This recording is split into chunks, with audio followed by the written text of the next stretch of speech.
Hello guys, আজকে তোমাদের কিছু কথা বলার জন্য অ্যাকচুয়ালি ভিডিওটা অন করছি উইদাউট মেকআপ।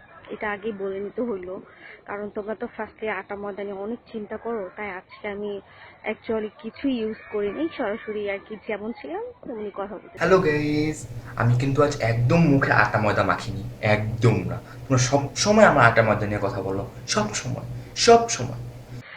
আর আমার মনটা অ্যাকচুয়ালি ততটা বেশি ভালো নাই, কারণ হচ্ছে আসলে আমার মনে হয় না ফ্রেন্ড তোমাদের ঘরে তোমার মা বোন আছে।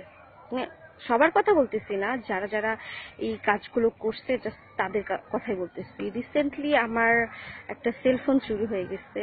তো সেলফোনে আমার কিছু পার্সোনালি পিক ছিল, আর সেই পিক নিয়ে বিগত 3 মাস যাবত অনেক কিছু হইতেছে।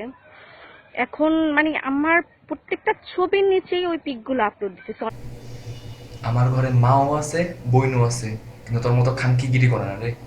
তোর মতো খানকিগিরি করে না। অ্যাকচুয়ালি মানুষের লাইফে পাস্ট আছে, সো তেমনি ধরে নাও আমার লাইফে কোনো কিছু পাস্ট ছিল। সো এই কারণে এই পিকগুলো আমার ফোনে ছিল। তোর মতো মাইয়ার কিসের পাস্ট রে? কিসের পাস্ট? পাস্ট নামে কোনো ওয়ার্ড নাই তোদের লাইফে। বাট এই নিয়ে যে মান সম্মান নিয়ে তোমার খেলবা, এটা তো অ্যাকচুয়ালি ঠিক না।